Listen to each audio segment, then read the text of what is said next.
Hello guys, welcome back to our channel. Episode ആരംഭിക്കുമ്പോൾ കാണിക്കുന്നത് ചെമ്പകമംഗലമാണ്. നേരം രാത്രിയാകുന്നു. നന്ദിനിയുടെ അടുത്തേക്ക് ചെല്ലുന്ന ജയറാമിനെയാണ് കാണിക്കുന്നത്.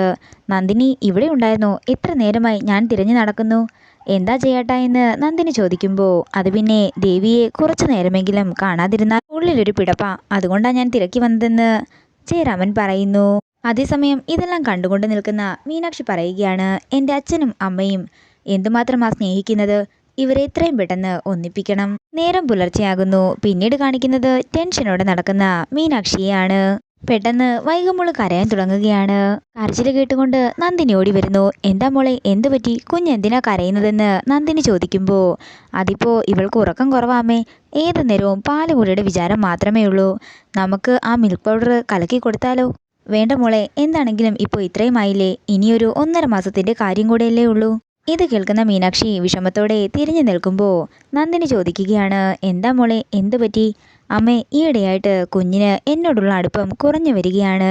അതൊക്കെ നിന്റെ വെറും തോന്നൽ മാത്രമാ മോളെ എന്ന് നന്ദിനി പറയുന്നു. അല്ലമ്മേ, പാല് കൊടുക്കാൻ നേരം അവള് കുഞ്ഞിന്റെ മുടിയിൽ തഴുകാറുണ്ടോ? ഉണ്ടെന്ന് നന്ദിനി പറയുമ്പോൾ, അങ്ങനെയാ ഞാൻ കുപ്പിപ്പാൽ കൊടുക്കുമ്പോൾ ചെയ്യാറ്. മോള് വിചാരിക്കുന്നത് പോലെ ഒന്നും ഉണ്ടാകില്ല. എന്താണെങ്കിലും വൈകമോള് മോളുടെ അടുത്തുനിന്ന് പോകാനേ പോകുന്നില്ല. തുടർന്ന് മീനാക്ഷി ചേർത്ത് പിടിക്കുകയാണ് നന്ദിനി. പിന്നീട് കാണിക്കുന്നത് കുഞ്ഞിന് പാല് കൊടുക്കുന്ന മൈഥിലിയെയാണ്. മൈഥിലി ഓരോന്ന് പറഞ്ഞ് കുഞ്ഞിനെ കൊഞ്ചിക്കുമ്പോൾ ഇത് കേട്ട് ദേഷ്യത്തോടെ നിൽക്കുകയാണ് നന്ദിനി. തുടർന്ന് മൈഥിലി മനസ്സിൽ പറയുകയാണ്, എനിക്ക് നിന്നോടുള്ള ഇഷ്ടം കൊണ്ടൊന്നുമല്ല ഞാൻ നിനക്ക് പാല് തരുന്നതും ഇങ്ങനെ കൊഞ്ചിക്കുന്നതും ആ മീനാക്ഷിയോടുള്ള ദേഷ്യം കൊണ്ട് മാത്രമാ. അല്ലെങ്കിൽ നിന്നെ ആർക്കാ വേണ്ടത്? ചെമ്പകമംഗലത്തെ ആ മരമണ്ടം പോലീസിന്റെ നശിച്ച വിത്തല്ലേ നീ. അങ്ങനെ പാല് കൊടുത്തു കഴിയുമ്പോൾ നന്ദിനി കുഞ്ഞിനെ എടുക്കുകയാണ്. കുഞ്ഞു കരയാൻ തുടങ്ങുമ്പോൾ മൈഥിലി വീണ്ടും നന്ദിനിയുടെ കയ്യിൽ നിന്നും കുഞ്ഞിനെ എടുക്കുന്നു. തുടർന്ന് ദേഷ്യത്തോടെ കുഞ്ഞിനെ എടുത്തുകൊണ്ട് നന്ദിനി പുറത്തേക്ക് പോവുകയാണ്. മീനാക്ഷി പറഞ്ഞതിലും കാര്യമുണ്ടെന്നാ എനിക്ക് തോന്നുന്നത്. എന്റെയും ജയേട്ടന്റെയും ജീവിതത്തിന്റെ ഇടയ്ക്ക് അകൽച്ച വന്നതുപോലെ മീനാക്ഷിയുടെയും കാർത്തിമോന്റെയും ജീവിതത്തിൽ വരാനായി ഞാൻ സമ്മതിക്കില്ല. അതിന് ഏതറ്റം വരെയും ഞാൻ പോകും എന്നൊക്കെ പറഞ്ഞുകൊണ്ട് എന്തൊക്കെയോ മനസ്സിലുറപ്പിച്ച് കുഞ്ഞിനെയും കൊണ്ട് നന്ദിനി മീനാക്ഷിയുടെ അടുത്തേക്ക് ചെല്ലുന്നു. പിന്നീട് കാണിക്കുന്നത് ഇന്ദ്രജയാണ്. മാധുരിയുടെ കേസ് വീണ്ടും ഒരു അന്വേഷണത്തിന് ഫയൽ ചെയ്യാനായി വക്കീലിനോട് പറയുകയാണ് ഇന്ദ്രജ.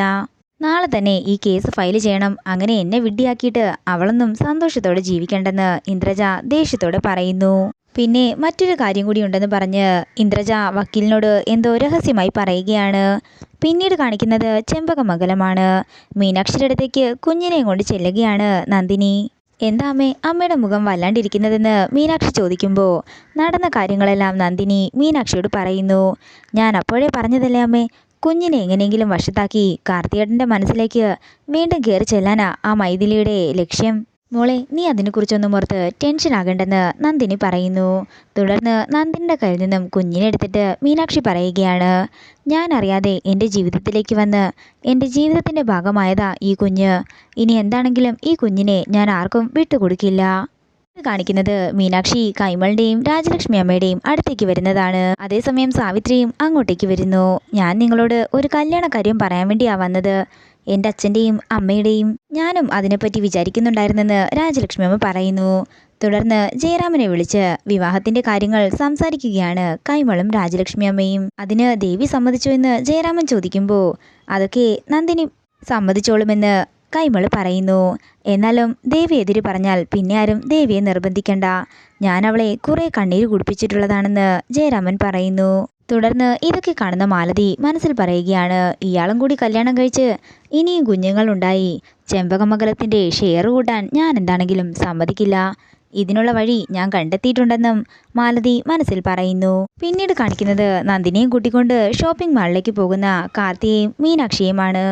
അങ്ങനെ അവര് പോകുന്ന വഴിക്ക് ഒരു ബീച്ചിൽ ഇറങ്ങുകയാണ്. അമ്മയോട് ഞങ്ങൾക്കൊരു കാര്യം ചോദിക്കാനുണ്ടായിരുന്നു.